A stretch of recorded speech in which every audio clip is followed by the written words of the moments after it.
दूसरी यूनिट में से सिल्वेस्टर नियम ये पढ़ाना था हमें। तो आज हम उसी को कंप्लीट कर रहे हैं, जिससे जो बच्चे जुड़े हैं तो उनको सीधे 6 नंबर मिल जाए आज के पढ़ाने से। तो जो लोग भी आज 1 घंटा देंगे उनको 6 नंबर की सेकेंड फर्स्ट पेपर के यूनिट 2 से गारंटी हो जाएगी, क्योंकि ये आना ही आना है।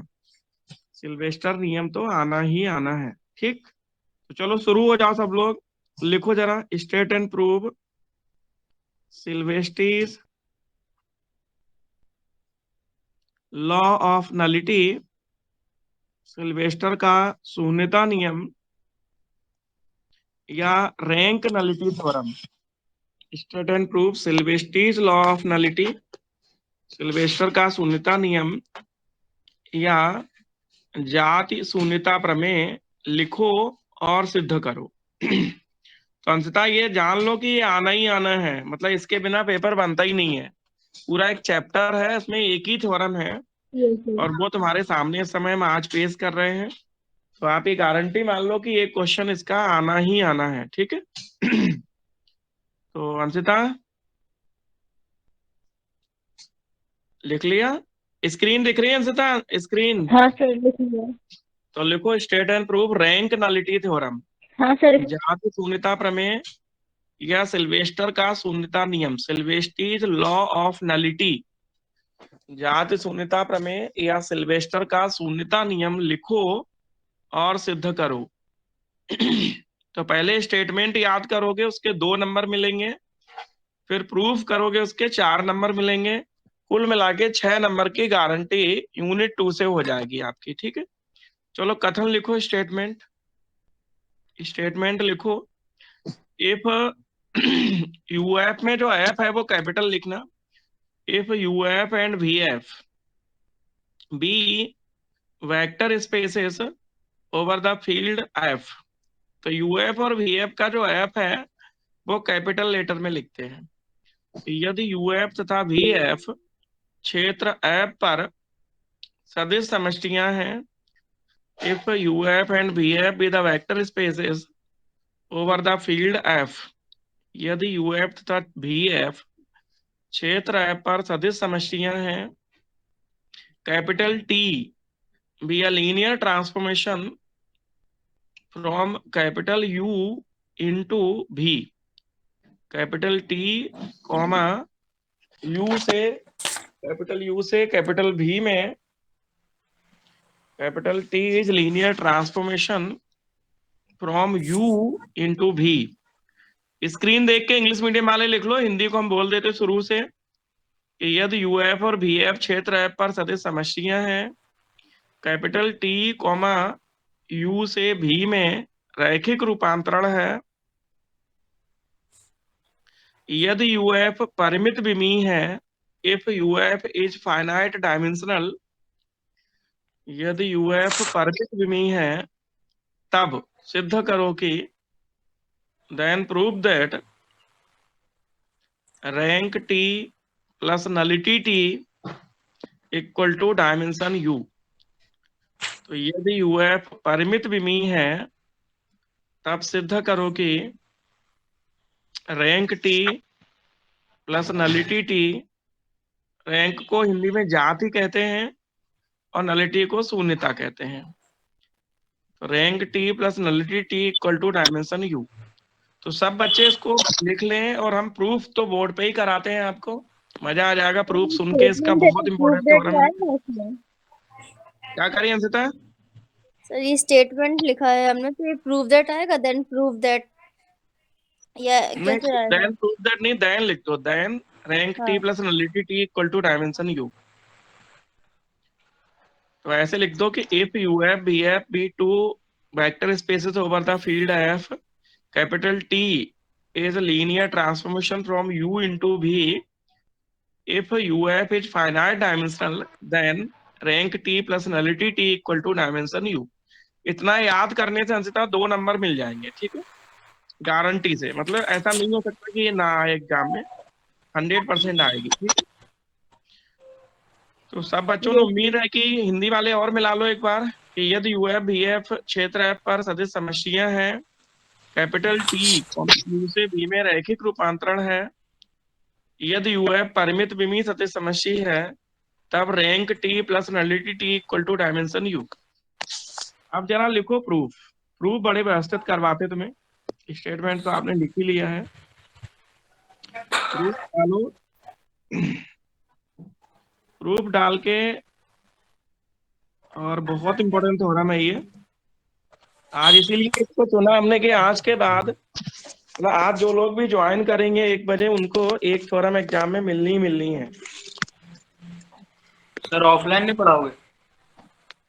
आज ऑफलाइन नहीं पढ़ा रहे हैं क्योंकि फिजिक्स के टीचर है नहीं, तो बच्चे फिर आधे अधूरे आते हैं, फिजिक्स का क्लास है नहीं। हमने कहा आज तुम्हें हाँ ऑनलाइन फिजिक्स का खुद का पढ़ा लेते हैं, ठीक है। छुट्टी है आज। फिजिक्स के टीचर ना होने से फिर बच्चे आधे अधूरे मन से आते हैं। तो लिखो जरा प्रूफ, और प्रूफ डाल के बहुत सुंदर शब्दों में इसका प्रूफ डालो, और मजा आना चाहिए एकदम, दिल खुश होके पढ़ो। तो सबसे पहले लाइन में हम लोग वही लिख लेते हैं कि माना यूएफ और वीएफ क्या है, सदिश समष्टियां हैं। लिखो प्रूफ डाल के, प्रूफ डाल के लिखो अंततः लेट, प्रूफ डाल के लिखो let UF and VF be two vector spaces. माना यूएफ तथा वीएफ कोई दो सदिश समष्टियां हैं, और इसमें जो यूएफ है उसको फाइनाइट डायमेंशनल मानना है। तो where UF is a finite dimensional vector space. माना यूएफ तथा वीएफ सदिश समष्टियां हैं जहां यूएफ परिमित विमीय सदिश समष्टि है। Where UF is a finite dimensional vector space, UF परिमित विमीय सदिश समष्टि है, ठीक। अब हम इसकी जो कर्नल होता है, कर्नल उसको कहते हैं शून्य समष्टि। और सबको याद होगा कि कर्नल में वो एलिमेंट होते हैं जिसमें टी लगाने से 0 डैश आता है। तो इसकी जो कर्नल है या नल स्पेस है उसको हम एंटी मान लेते हैं, ठीक है। तो let NT is a null space of T. ये माइक किसका खुला हुआ है, माइक किसका खुला है, बंद करो। तो यदि एंटी कॉमा कैपिटल टी की शून्य समष्टि है, if anti is a null space of t, then anti is a subspace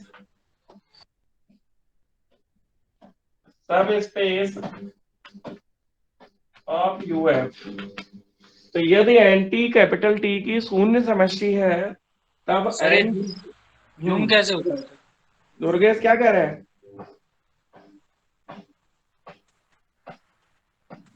कौन सर क्या कोई कुछ बोल रहा है। ब्लैक बोर्ड जूम नहीं हो रहा सर, ब्लैक बोर्ड क्या नहीं हो रहा, जूम नहीं हो रहा।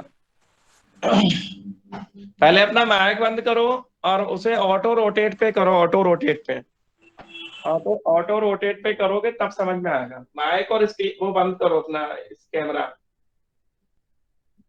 और देखो कि माना एंटी कैपिटल टी की शून्य समष्टि है तब एंटी यूएफ की उप समष्टि होती है, देन एंटी इज अ सब स्पेस ऑफ यूएफ, ठीक। अंततः बताओ अगर यूएफ फाइनाइट डायमेंशनल है, तो चूंकि यूएफ इज फाइनाइट डायमेंशनल, क्योंकि यूएफ परिमित विमीय है, therefore anti is also finite dimensional। तो चूंकि यूएफ परिमित विमीय है, अतः एंटी भी परिमित विमीय होगा। तो since UF is finite dimensional, therefore UF is also finite dimensional। तो एंटी परिमित विमीय है, इसलिए यूएफ भी परिमित विमीय होगी। अंततः सब कुछ दिखाई दे रहा है बोर्ड पे। हाँ सर, सब दिख रहा है। तो अंततः क्या लिखा हमने कि चूंकि यूएफ परिमित विमीय है, UF is finite dimensional, therefore anti is also finite dimensional. अंततः याद है कि फाइनाइट डायमेंशनल वो होता है जिसके डायमेंशन में या बेसिस में नंबर ऑफ एलिमेंट्स फाइनाइट होते हैं। है कि नहीं? हाँ सर। तो हम इसका हाँ एक सर। बेसिस लेते हैं, एन टी का एक बेसिस लेते हैं। लिखो माना let alpha 1 alpha 2 alpha 3 up to alpha के। तो माना alpha 1 alpha 2 alpha 3 dot dot alpha k be a basis of N T. तो माना करली ब्रैकेट में alpha 1 alpha 2 alpha 3 dot dot alpha के एन टी का आधार है। अब बता अंशतः अगर ये एन टी का बेसिस है तो इसमें जो नंबर ऑफ एलिमेंट्स होंगे बेटा वो उसकी डायमेंशन होगी। तो डायमेंशन ऑफ एन टी कितना निकलेगा बताओ? Sir K. Then dimension of N T equal to K होगा। आपने यस। पढ़ा है पहले कि जो एन टी या जो नल स्पेस की डायमेंशन होती है उसको शून्यता या शून्य नलिटी कहते हैं। तो dimension of N T equal to K है, इसका मतलब जो नलिटी ऑफ टी है वो कितनी है? के। तो implies that nullity of t equal to K. तो यहां तक समझ लो, अच्छे से रट लो, आज के आज थ्योरम याद कर लेना सब लोग कि माना यूएफ वीएफ परिमित विमित यूएफ वीएफ सदिश समस्याएं हैं जहां यूएफ परिमित विमी है, फाइनाइट डायमेंशनल वेक्टर स्पेस है, क्योंकि माना एंटी कैपिटल टी की शून्य समस्या है, तब एंटी यूएफ की सब स्पेस होती है, उप समस्या होती है। चूंकि यूएफ परिमित विमी है इसलिए एंटी भी परिमित विमी होगी, इसलिए इसके जो बेसिस है उसमें नंबर ऑफ एलिमेंट फाइनाइट होंगे। मान लिया कि अल्फा 1 अल्फा 2 अल्फा 3 डॉट और अल्फा के एंड टी का बेसिस है, हिंदी में आधार है। अगर ये बेसिस है तो उसकी जो डायमेंशन होगी वो उतनी होगी जितने इसमें एलिमेंट्स हैं। तो के एलिमेंट है तो dimension of N T equal to K. Dimension N T कितना हो गया? के। तो हमने कह दिया कि इसके बेसिस में नंबर ऑफ एलिमेंट्स जो है वो के है। इसका मतलब नलिटी जो है शून्यता, तो टी की जो शून्यता है वो के है। अपन को दिखाना ये है कि nullity T plus rank T equal to dimension U. ठीक, चलो आगे बढ़ते हैं। आप बताओ अंशिता बहन कि जो अल्फा 1 अल्फा 2 है ये एन टी का सबसेट है और एन टी खुद यू का सबसेट है। तो ये जो सेट है वो यू का लीनियरली इंडिपेंडेंट सबसेट होगा कि नहीं, बताओ अंशिता? सर एक बार फिर से रिपीट कर दीजिए, मैं सुन नहीं पाई। ये जो अल्फा 1 अल्फा 2 का सेट है ये एन टी का बेसिस है तो इसका सबसेट होगा, एलआई सबसेट। हाँ सर। एंटी खुद जो है वो यूएफ का सब स्पेस होती है। तो ये सेट जो अल्फा 1 अल्फा 2 का है ये यू का लीनियरली इंडिपेंडेंट सबसेट होगा। हाँ सर होगा। क्योंकि देखो ये किसका है? एंटी का, और एंटी किसका है? यू का। तो ये ए हाँ। बी का सबसेट है, बी सी का सबसेट है, तो ए सी का हो जाएगा। हाँ सर हो जाएगा। तो लिखो लिखो since alpha 1 alpha 2 alpha 3 up to alpha के। तो चूंकि alpha 1 alpha 2 alpha 3 dot dot alpha K is a linearly independent subset of U। चूंकि करली ब्रैकेट में ही सेट हमेशा लिखते हैं। तो चूंकि करली ब्रैकेट में alpha 1 alpha 2 alpha 3 dot dot alpha के कॉमा कैपिटल यू का रैखिकतः स्वतंत्र उप समुच्चय है, is linearly independent subset of U. तो बता सकता एक थ्योरम जिसका नाम होता है विस्तार प्रमेय, एक्सटेंशन थ्योरम, वो क्या कहती है? सर मुझे याद नहीं अभी। को क्लास में याद है कि एक्सटेंशन थ्योरम क्या कहती है? सर एस को एक्सटेंड करके यू का बेसिस बना सकते हैं।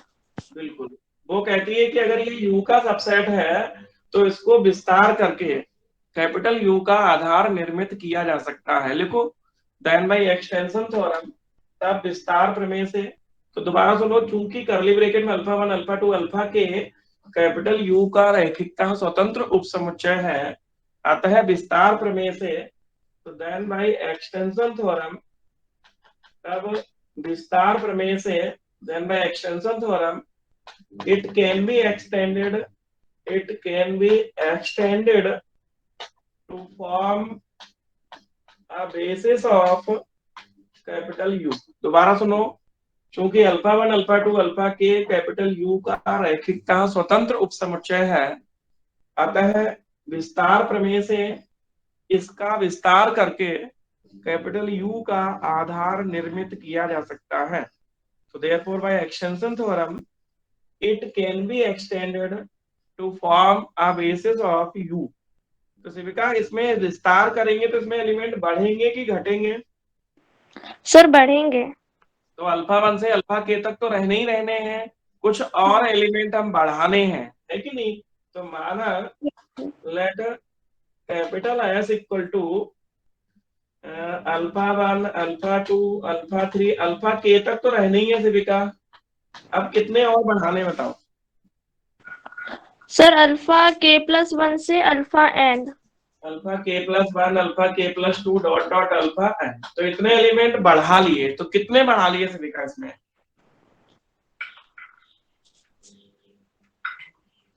अल्फा 1 से अल्फा के थे, अपन ने उसे बढ़ा के n तक कर दिया, तो कितने एलिमेंट बढ़ गए इसमें? Sir n-k। बिल्कुल n-k, क्योंकि k थे और हो गए, जैसे 10 थे हो गए 15, तो बढ़े कितने? 15 - 10 मतलब 5 हाँ बढ़े। सर। तो इसमें जो बढ़े हुए एलिमेंट है वो n-k बढ़ाए अपन। ये अपनी श्रद्धा है कि अपन कितने बढ़ाते हैं। जरूरी नहीं कि अल्फा में बढ़ाओ, बीटा 1 बीटा 2 भी बढ़ा सकते हो। तो ये तो हमारी चॉइस है कि हमें किस फॉर्म में बढ़ाना है। तो हमने कहा कि इसे विस्तार करके कैपिटल यू का आधार निर्मित किया जा सकता है। माना कैपिटल एस करली ब्रैकेट में अल्फा 1 अल्फा 2 अल्फा के comma alpha k+1 comma alpha k+2 dot dot alpha n is a basis of you है। तो माना कैपिटल एस लिख लो करली ब्रैकेट में। तो सर माना s तो पहले ही लिख चुके थे ना, इसमें कुछ और ले लीजिए। सर इसको एस डैश ले लो। कहाँ लिख लिया एस? हमने तो कहीं नहीं लिखा। सर वो s बेसिस हमने लिया था ना पहले u का। एंटी का आधार हुआ था वो। अच्छा, तो इसको हमने नाम ही नहीं दिया, नाम देना है क्या? हाँ सर दे दो। क्या दे दें? एस। एस? लो, जबरदस्ती तुम लोग नाम दिलवा रहे हो किसी को। चलो ठीक है, लो एस दे दिया। कि माना तुम लोग सब लोग जो इस समय देख रहे हैं वो लिख लो। माना capital S equal to curly bracket में alpha 1 alpha 2 alpha 3 dot dot alpha के एन टी का आधार है। ठीक, अब इसको क्या नाम दिलवाना चाह रहे हो? S dash. S dash. लो, खुश हो गए? तो चलो इनको यस। नाम दे दिया है कि S equal to curly bracket में अल्फा 1 अल्फा 2 अल्फा 3 अल्फा के एन टी का आधार है। इसलिए डायमेंशन एन टी जो है वो के होगी। इसका मतलब नलिटी जो शून्यता होगी वो के होगी। फिर यहाँ भी इतना क्यों लिखा है हमने? फिर तो सीधे लिख देते, चूंकि एस यू का रैखिकता स्वतंत्र समुच्चय है, उप समुच्चय है, इसलिए एस का विस्तार करके उसका आधार निर्मित किया जा सकता है। माना S dash equal to curly bracket में alpha 1 alpha 2 alpha k+1 alpha k+2 dot dot alpha n UF का आधार है। अब बताओ अंशिता कि डायमेंशन यू कितना होगा? तब सर ये हो जाएगा n। Dimension U equal to कितना? सर n हो जाएगा अब। एन हो जाएगा, क्योंकि देखो अल्फा 1 से शुरू हुआ और अल्फा n तक गया है। तो alpha 1 alpha 2 alpha 3 dot dot कहाँ तक गया? n तक, तो n हो जाएगा। तो डायमेंशन u इक्वल टू हो जाएगा n।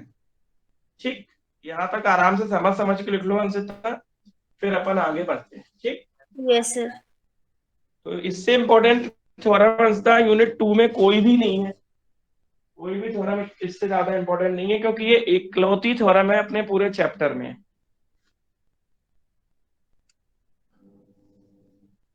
अब बताओ अंशिता, जो प्रूव करना था rank T plus nullity T equal to dimension U, तो उसमें डायमेंशन यू पता चल गई है, नलिटी टी पता चल गई है, तो क्या निकालना है अपन को? Sir rank of t। तो देखो अब हमें सिद्ध करना है। Now we have to prove that. अब हमें सिद्ध करना है कि rank T plus nullity T equal to dimension U. तो नलिटी टी की जगह हमने के माना है, तो rank T plus small K equal to N. इसका मतलब रैंक टी जो निकलना चाहिए वो निकलना चाहिए n - के। ये चीज प्रूफ करनी पड़ेगी। शिविका बताओ क्या ऐसा करेंगे इससे रैंक जो है वो n-k निकल आए?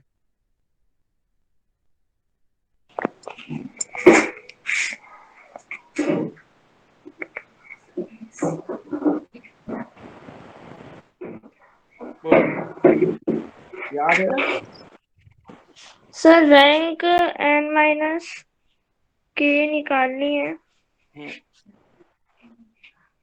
तो फिर सर हाँ हमें क्या कहते हैं इसका टी का बेसिस दिखाना पड़ेगा ना। अगर सर हम इसको एस डैश को टी का बेसिस दिखा दें कि मतलब Li है और उसको स्पांस कर रहा है, तो फिर उसमें जो नंबर ऑफ एलिमेंट्स है वही उसकी रैंक हो जाएगी। एस डैश तो बेटा पहले से ही बेसिस है, एस डैश को तो हमने माना ही है कि माना S dash equal to alpha 1 alpha 2 alpha n UF का आधार है, तो ये तो पहले से ही बेसिस माना हुआ है, इसको तो बेसिस दिखाना। सर हमें कोई एक सेट लेना पड़ेगा n-k एलिमेंट्स का, और फिर उस सेट को हम इसका बेसिस दिखा दें। बिल्कुल, हमें किसका सेट लेना पड़ेगा? आरटी का, क्योंकि जो हाँ। रैंक होती है वो रेंज रेंज जो होती है, परिसर होती है आरटी, उसका सबसेट होती है। तो हमें रेंज का एक सबसेट लेना है और उसमें एलिमेंट होने चाहिए n-k, फिर उसको बेसिस दिखाएंगे। कितनी महान थोड़ा है ये। तो ये बता शिविका कि रेंज में जो एलिमेंट जाएंगे, जैसे टी मैपिंग यू से वी में है, तो जितने एलिमेंट रेंज के होंगे, तो जैसे ये यू है और ये वी है, ये टी मैपिंग यू से वी में है, तो रेंज जो है वो यही तो होती है आरटी, यही तो होती है हाँ रेंज। सर। तो जितने एलिमेंट रेंज में जाएंगे उनकी शकल सूरत कैसी होगी? सर T-alpha 1 T-alpha 2 इस टाइप की बिल्कुल, होगी। T-alpha 1 T-alpha 2 जो है वो रेंज के एलिमेंट होंगे। उनमें हाँ से तुम्हें कितने एलिमेंट का सेट बनाना है? n-k एलिमेंट का सेट बनाना है और उसको बेसिस दिखाना है। बेसिस होने के लिए आपको पता ही है कि दो बातें चाहिए, एक Li होना चाहिए और एक वो स्पांस करना चाहिए। ठीक है, तो लिखो जरा। तो पहले हम ये लिख रहे हैं कि T-alpha 1 T-alpha 2 T-alpha 3 जितने एलिमेंट हैं वो सब रेंज के एलिमेंट हैं। ठीक है, लिखो since capital T is a linear transformation from capital U into V, लिखो, क्योंकि कैपिटल U से V में रैखिक रूपांतरण है। since capital T is a linear transformation from capital U to capital V into capital V, क्योंकि capital T comma capital U से capital V में रैखिक रूपांतरण है, इसलिए T-alpha 1 T-alpha 2 dot dot T-alpha n ये सभी जो है रेंज के एलिमेंट होंगे। T-alpha 1 T-alpha 2 T-alpha 3 सब एलिमेंट किसके होंगे? रेंज के। देखो टी लगाने से जो एलिमेंट आता है वो रेंज में होता है। जैसे अल्फा इधर है तो इधर क्या होगा? T-n। तो टी लगाने से जो एलिमेंट बनेंगे T-alpha 1 T-alpha 2 T-alpha 3 dot dot T-alpha n, वो सब रेंज के एलिमेंट होंगे। अब इसमें से एक ऐसा सेट चुराना है तुम्हें जो जो Li हो और स्पांस करता हो, लेकिन उसमें नंबर ऑफ एलिमेंट कितने हो? n-k।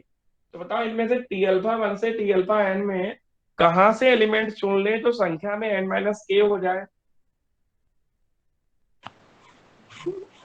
αk+1 से αn। बिल्कुल, तो हम ये दिखाने वाले हैं कि T-alpha k+1 T-alpha k+2 से लेकर T-alpha n तक के जो एलिमेंट का सेट है वो RT का बेसिस होगा।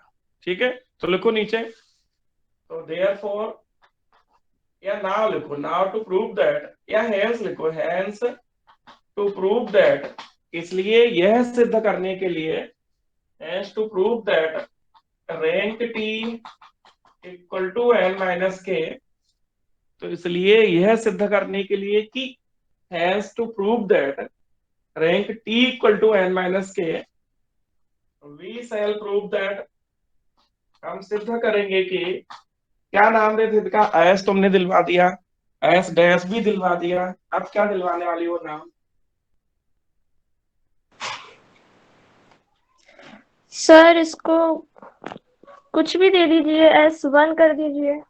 S1 कर देते, ठीक है। तो लिखो, इसलिए हम सिद्ध करेंगे कि, तो therefore we shall prove that S1 में कहां से एलिमेंट लेंगे? T-alpha k+1 से लेंगे।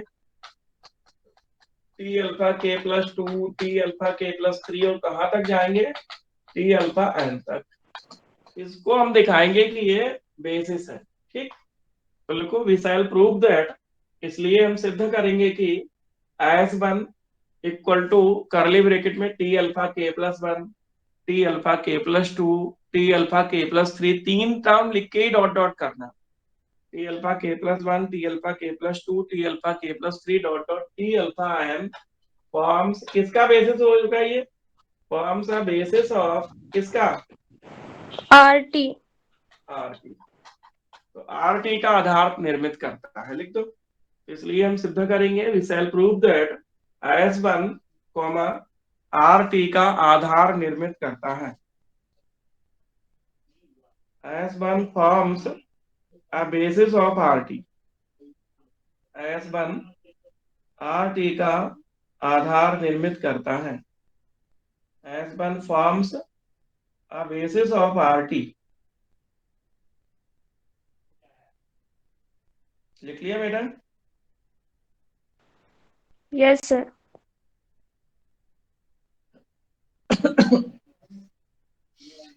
अब इसमें दो बातें दिखाएंगे, तो दो बातें दिखाए लाल मेरे। हाँ एक सर, बात कौन सी दिखाए अपन, कि S1 Li है। S1 है, तो लिखो नंबर 1 लिखो S1 is a linearly independent set of vectors। तो नंबर 1 लिखो S1 सदिशों का रैखिक समुच्चय है, रैखिकता स्वतंत्र समुच्चय है। S1 is a linearly independent set of vectors। Anshita कुछ समझ में आ रहा है कि नहीं? सर ये बस मुझे यही समझ नहीं आ रहा यहाँ से, वी शैल प्रूव दैट की बात से। अरे बेटा ये बताओ, रैंक दिखानी है n माइनस के, तो रैंक का मतलब होता है डायमेंशन आरटी, ये पहले पढ़ा चुके हम। तो डायमेंशन आरटी का मतलब है कि आरटी का जो बेसिस है उसमें number of element n minus के होने चाहिए। तो हमने देखो n माइनस के एलिमेंट लिए, देखो टोटल एलिमेंट कितने हैं अल्फा 1 से लेकर अल्फा n तक, उसमें से के निकाल दिए, अल्फा 1 से अल्फा के निकाल दिए, तो बचे कितने n माइनस के। तो हमने एक सेट लिया S1, ये किसका है, ये आरटी का है, देखो इसमें टी लगाने से आरटी का एलिमेंट, तो इस सेट को बेसिस दिखा देंगे। तो इसकी जो डायमेंशन होगी आरटी की वो n माइनस के हो जाएगी, यही हमें प्रूव करना है। Yes Advika sir. और एक बार समझा ये बात। हाँ। Advika yes sir. और एक बार समझाओ। हाँ, इसमें हमें इसकी ये जो RT है इसकी डायमेंशन n माइनस के बतानी है, n माइनस के दिखानी है। तो फिर मतलब डायमेंशन हमें पता ही है कि जो जितने नंबर ऑफ एलिमेंट्स बेसिस में होते हैं वही उसकी डायमेंशन होती है। तो फिर हम एक सेट ले लेंगे n माइनस के एलिमेंट्स का, और अगर हम उस सेट को इसका बेसिस दिखा दें RT का, तो फिर उसमें जो नंबर ऑफ एलिमेंट्स है वही RT की डायमेंशन हो जाएगी। मतलब जो n माइनस के नंबर ऑफ एलिमेंट्स है वही हो जाएंगे डायमेंशन ऑफ RT। इसलिए हम एक सेट लेंगे S1 जिसमें n माइनस के एलिमेंट्स है, टोटल एलिमेंट्स थे n। तो फिर n में से हमने 1 से लेके k तक के एलिमेंट्स हटा दिए, वो नहीं लिए, k प्लस 1 से अल्फा n तक लिए बस। तो फिर अगर हमने टोटल n थे उसमें से k हटा दिए, तो फिर जो एलिमेंट्स लिए वो कितने हो गए, n माइनस के हो गए। तो बस उसी को हम उसका बेसिस दिखा देंगे तो वही डायमेंशन हो जाएगी।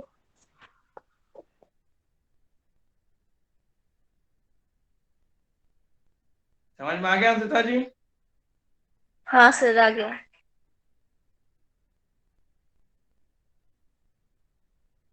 ठीक है अंशिता, अब इसमें बेस ये एल दिखाने के लिए S1 रैखिकता स्वतंत्र है, ये दिखाने के लिए अंशिता जो स्केलर हम लेंगे, इसमें जितने वेक्टर है ना उतने ही स्केलर लेंगे। तो वो सारे वेक्टर जो हैं, वो सभी वेक्टर जो हैं वो एज इट इज रहेंगे।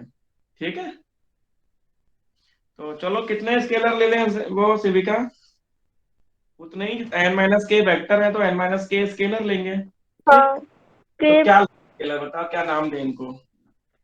ak plus 1 ak plus 2 up to an। AK plus 1 AK plus 2 up to n, यही ले लें। ठीक है, हाँ। चलो लिखो माना आदेश, देखो लेट स्केलर्स, माना आदेश AK plus 1 A K plus 2 dot dot up to A N such that, इस प्रकार है कि पहला वेक्टर लिखेंगे, पहला स्केलर लिखेंगे ए K plus 1 into T alpha K plus 1, फिर ऐसे ही 3 लिख के डॉट डॉट कर लेना, डॉट डॉट यहाँ लिखेंगे A N T alpha N equal to कितना लिखेंगे शिविका? Sir 0 dash. 0 डैश, यहाँ पे ध्यान रखना 0 डैश का बाद, 0 डैश का बाद, ठीक, ये लिखेंगे। तो ए वन टी अल्फा 1, सॉरी 1 नहीं, ए K plus 1 T alpha K plus 1, A K plus 2 T alpha K plus 2, ऐसे धीरे धीरे ये चलता रहेगा।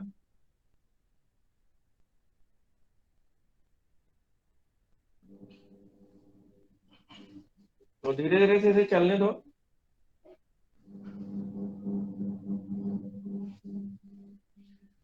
अब बता सकता है इनको सबको 0 दिखाना है, तभी तो एलआई होंगे।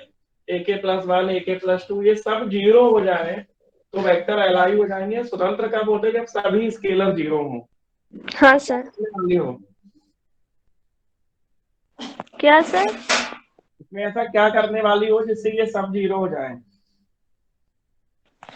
सर ये जो टी है ये तो लीनियर ट्रांसफॉर्मेशन है, तो फिर इसमें लीनियर ट्रांसफॉर्मेशन की कंडीशन लग सकती है, ये ए के प्लस 1 अंदर चला जाएगा।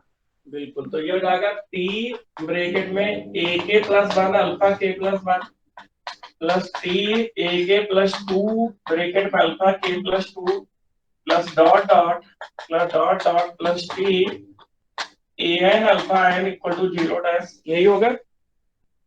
हाँ सर।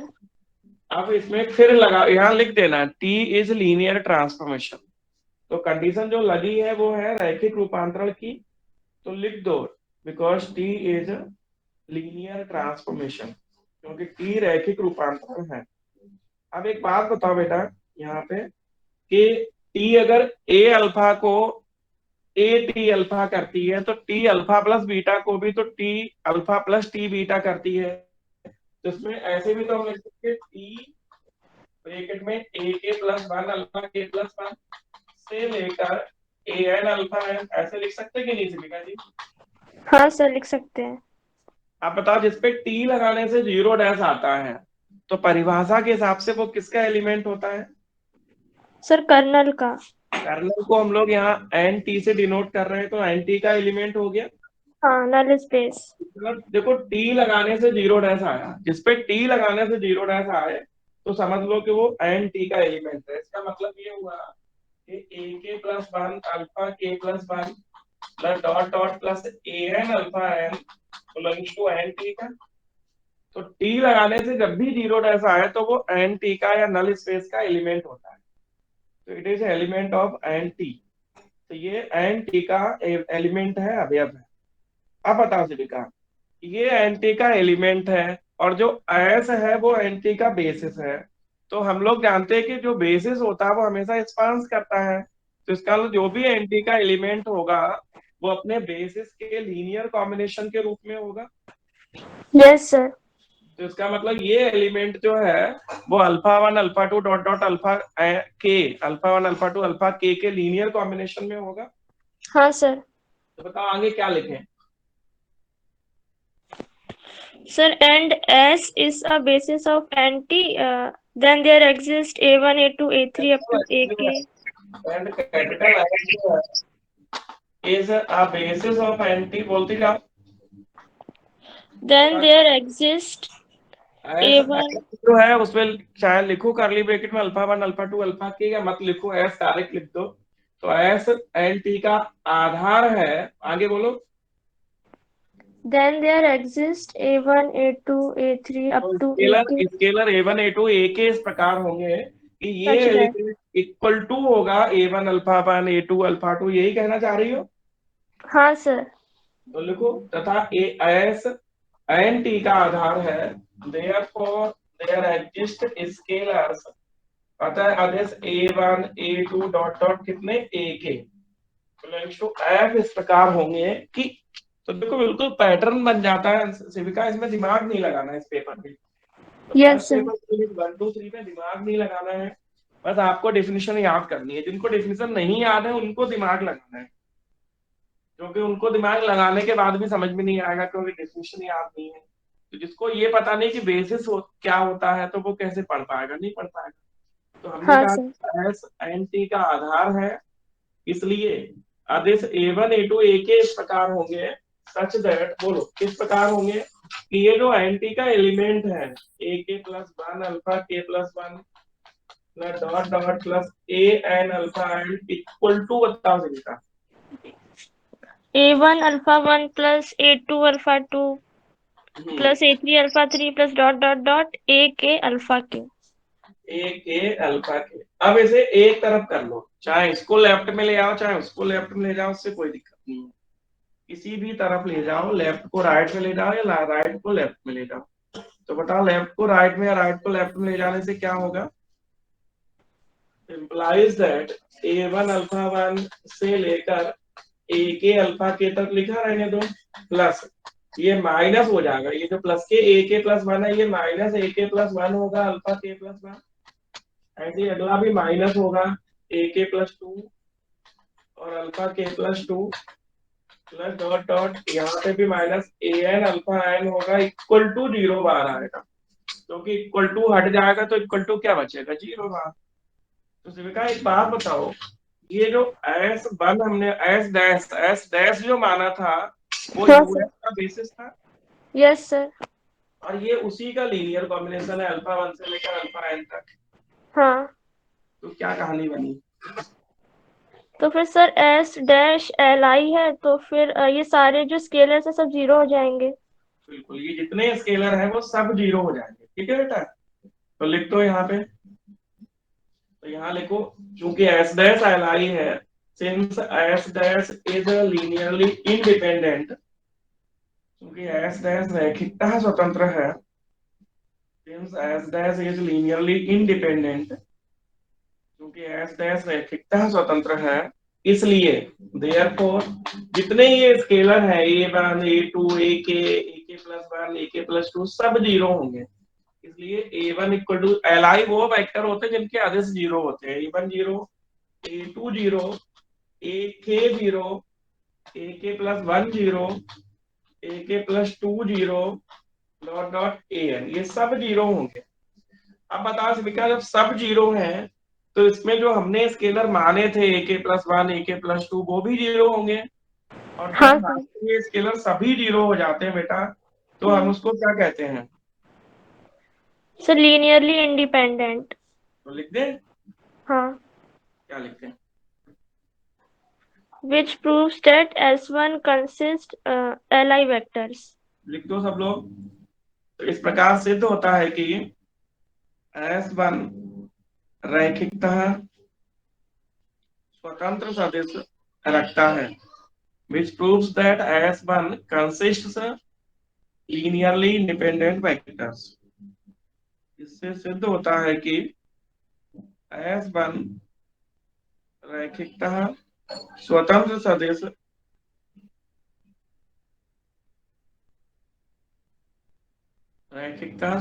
सदिश रखता है।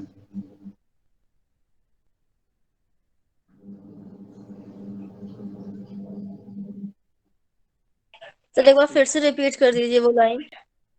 which proves that S dash is linearly independent। इस प्रकार सिद्ध होता है कि S dash रैखिकता स्वतंत्र है, which proves that S dash is linearly independent। इस प्रकार सिद्ध होता है कि S dash रैखिकता स्वतंत्र है, which proves that S dash is linearly independent। S1 S1 is linearly independent। S1 रैखिकता स्वतंत्र है। इस प्रकार सिद्ध होता है कि S1 रैखिकता स्वतंत्र है।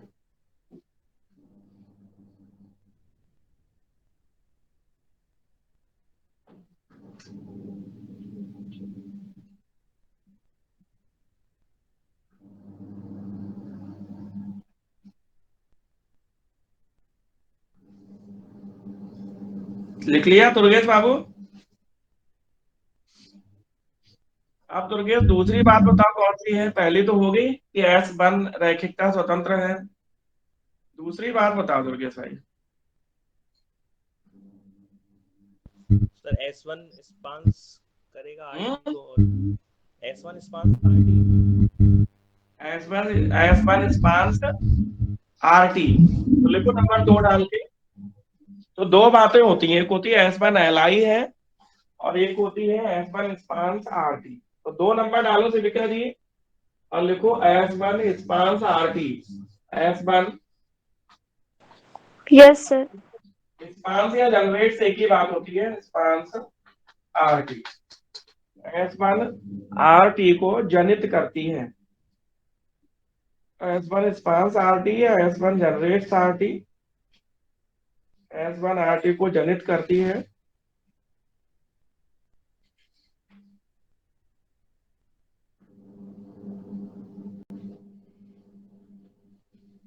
तो समझ में आ रहा होगा सेविका, बताओ क्या करना है।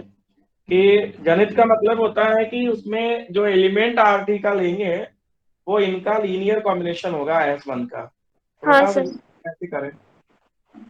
RT का कोई एक एलिमेंट ले लेते हैं और उसे S1 के एलिमेंट्स के लीनियर कॉम्बिनेशन के फॉर्म में दिखा RT देंगे। का हर एलिमेंट T अल्फा टाइप का होता है। तो मान हाँ। लेते हैं, तो देखो माना बीटा बार RT बी RT। तो माना बीटा बार RT स्वेच्छ है। अब बताओ बीटा अगर RT में रेंज का एलिमेंट है तो निश्चित रूप से वो T लगाने से मिला होगा। Yes sir. तो अगर T मैपिंग U से V में है तो बीटा की जो सकल सूरत होगी वो किस टाइप की होगी? T अल्फा टाइप की। हाँ सर। तो then लिखो then there exists alpha bar belongs to U such that beta equal to T alpha. तो हमने कहा कि अगर बीटा RT का स्वेच्छ अवयव है, माना बीटा बिलोंग्स टू RT स्वेच्छ है। स्वेच्छ का मतलब कोई भी एलिमेंट कहीं से भी चुन लो। तो अगर बीटा RT का स्वेच्छ अवयव है बेटा, तो इसका मतलब एक सिंपल सा मतलब निकलेगा कि बीटा की जो सकल सूरत होगी वो RT टाइप की होगी। कैसी होगी? RT टाइप की होगी। ठीक। तो आप बताओ लाल मेरे कि यहाँ पे beta equal to T alpha हो गया। तो हमें ये दिखाना है कि जो बीटा है वो S1 का लीनियर कॉम्बिनेशन है। दुर्गेश बताओ, बीटा को S1 का लीनियर कॉम्बिनेशन दिखाना है, क्या करें? सर ये beta equal to T alpha आया है, और जहाँ पे अल्फा U का एलिमेंट होगा और U का बेसिस है H डैश, तो जो अल्फा होगा वो H डैश के लीनियर कॉम्बिनेशन के इक्वल टू होगा। तो बीटा इक्वल्स टू ये linear combination of elements of H dash. तो लिख लो, लिखो माना की क्या जरूरत, सीधे लिख देते हैं अल्फा बिलोंग्स टू U। तो चूंकि अल्फा U में है और S डैश जो है वो U का बेसिस है, तो लिखो since S dash is a basis of U। बोलो से बेटा, S डैश अगर U का बेसिस है एंड अल्फा बार U में है तो अल्फा की जो सकल सूरत होगी सिविका वो U के एलिमेंट्स के लीनियर कॉम्बिनेशन के रूप में होगी। हाँ सर। तो बताओ अल्फा इक्वल टू कितना मान लिया अपन? एस डैश के जो एलिमेंट है वो अल्फा हाँ। 1 अल्फा 2 अल्फा n तक है। Yes sir. तो क्या लिखते हैं? अल्फा इक्वल टू कितना मान लें? सर B1 पहले अल्फा स्केलर्स लेंगे फिर उसको लीनियर कॉम्बिनेशन के फॉर्म में लिखेंगे ना। Alpha equal to B1 alpha 1 B2 alpha 2 dot dot B n alpha n तक। हाँ सर। तो चूंकि एस डैश यूएफ का आधार है तथा alpha bar belongs to U, therefore there exist scalar, इसलिए आदेश B1 B2 dot dot Bn इस प्रकार होंगे कि अल्फा इक्वल टू होगा B1 alpha 1 B2 alpha 2 dot dot Bn alpha है। लेकिन तुम्हें प्रूफ ये करना है कि जो बीटा है वो S1 का लीनियर कॉम्बिनेशन है। मतलब बीटा इक्वल टू दिखाना है constant into T alpha k plus 1 plus constant into T alpha k plus 2, यही तो दिखाना है। Yes sir. अब बताओ बहन, alpha equal to B1 alpha 1 B2 alpha 2 dot dot Bn alpha n हो गया, तो T अल्फा कितना होगा? Sir T alpha is equal to, इस पूरे के आगे टी लगा देंगे, टी फिर ब्रैकेट के अंदर B1 alpha 1 B2 alpha 2। Equal to कितना है? T alpha. T हाँ अल्फा का T ब्रैकेट में B1 अल्फा 1 से शुरू होके और ये Bn अल्फा n तक।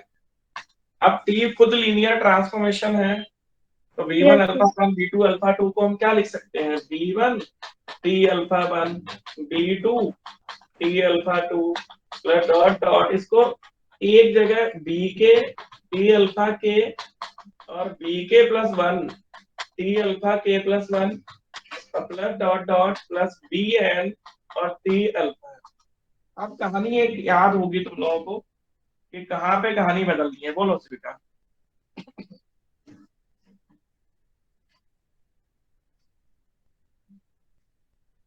बोलो, टी अल्फा 1 से टी अल्फा के तक की वैल्यू कितनी हो जाएगी? आप भूल गए क्या?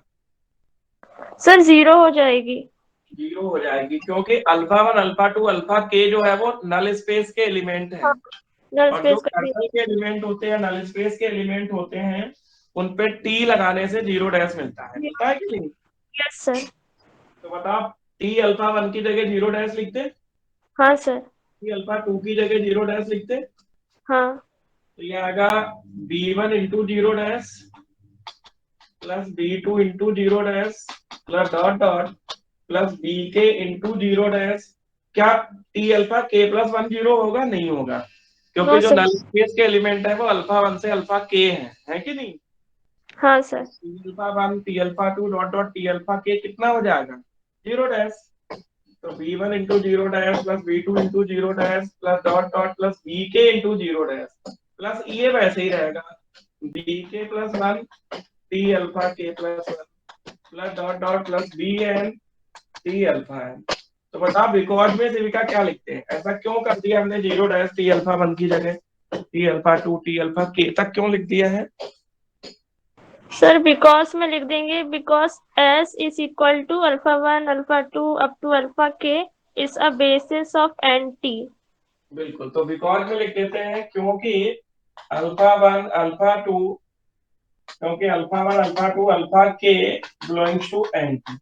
तो अगर ये एन टी के अवयव है तो टी लगाने से 0 डैश मिलेगा। टी लगाने से कितना मिलेगा? 0 डैश। लिख लो। तो बीटा इक्वल टू जो लिखा है उसको लिखा टी अल्फा, अल्फा की जगह लिखा ये वैल्यू B1 अल्फा 1 से लेकर Bn अल्फा है।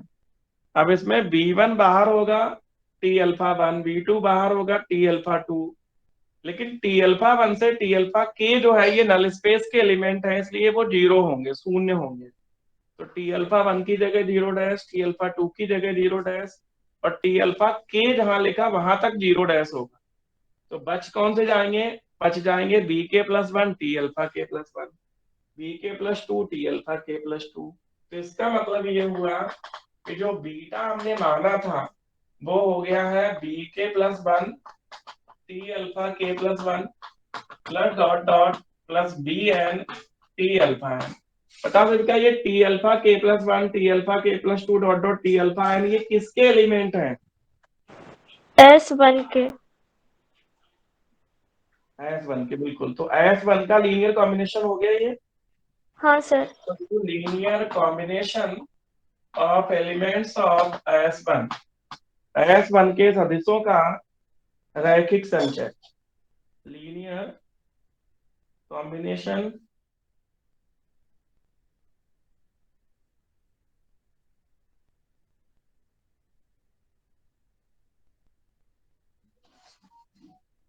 तो लिखो बहन।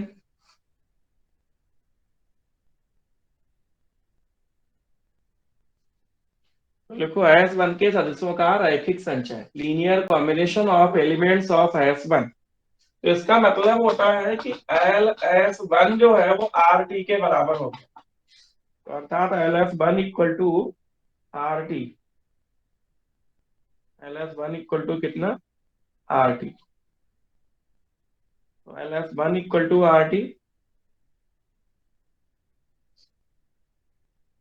उसी भी क्या बताओ, यहां से दोनों बातें प्रूफ हो गई कि S1 एक्सपांस करता है, और पहले प्रूफ कर दिया कि S1 एलआई है। तो S1 RT का क्या हो गया?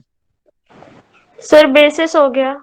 बिल्कुल लिखो। तो therefore S1 forms a basis of RT।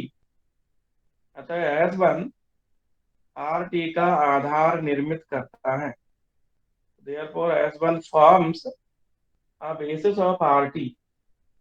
अतः S1 RT का आधार निर्मित करता है। तो S1 forms a basis of RT। S1 RT का आधार निर्मित करता है।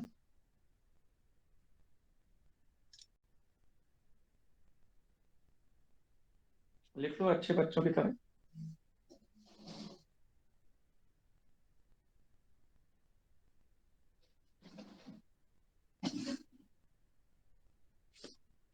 लिख लिया बेटा? अब बताओ, S1 अगर RT का आधार निर्मित करता है तो इसकी डायमेंशन कितनी होगी? n-k। बिल्कुल, तो लिखो नीचे S1 forms a basis of RT। अंततः बताओ कहाँ पे समझ में नहीं आया?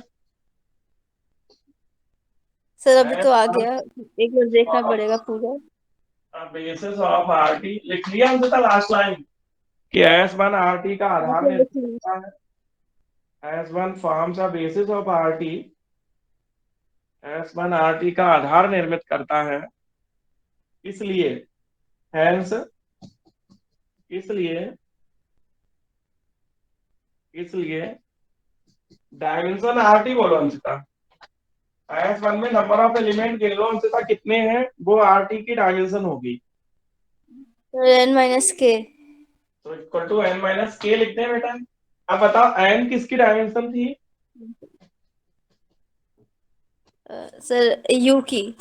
तो इसको लिखो डायमेंशन u माइनस k किसकी डायमेंशन थी? सर k थी, हमने अज्यूम किया था s की। s की, मतलब डायमेंशन nt थी। कितनी थी? s मतलब nt का बेसिस था ना, तो डायमेंशन nt होगा।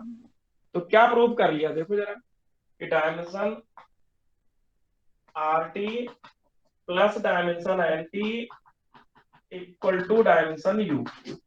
बता देता, डायमेंशन RT है, इसको हम क्या कहते हैं? Sir rank of t। तो ये हो गया rank T plus dimension NT को क्या कहते हैं?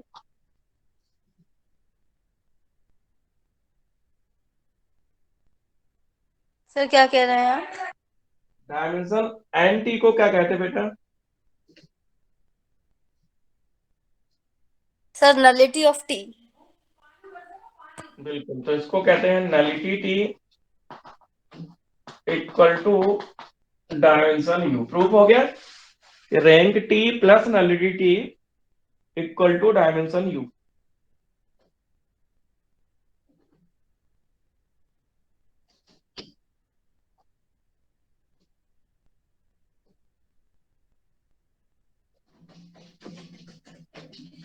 लिख लिया लाल?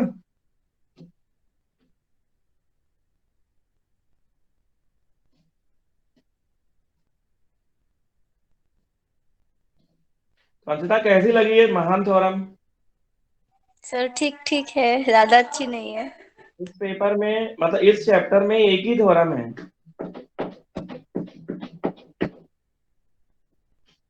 तो इससे तुम्हें समझ में आ गया होगा कि यार ये तो मजेदार चीज है कि नहीं? Yes sir. तो आज बैठ के अच्छे से तैयार कर लो बेटा इसको। ठीक, बिल्कुल दमदारी से कहते हैं ना, यस सर। तो दमदारी से इसको कर लो।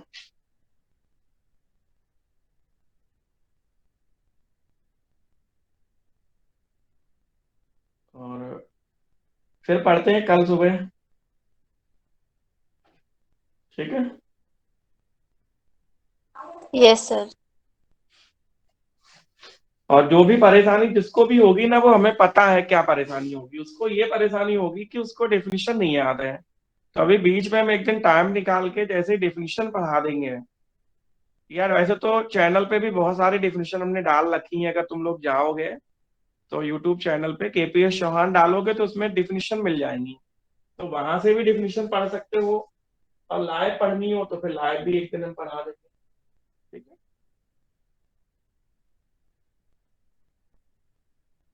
तो अंकिता फर्स्ट ईयर को पढ़ा ले। हाँ सर। फर्स्ट ईयर को थोड़ा पढ़ा लेते हैं, तुम लोग आराम करो। Yes sir.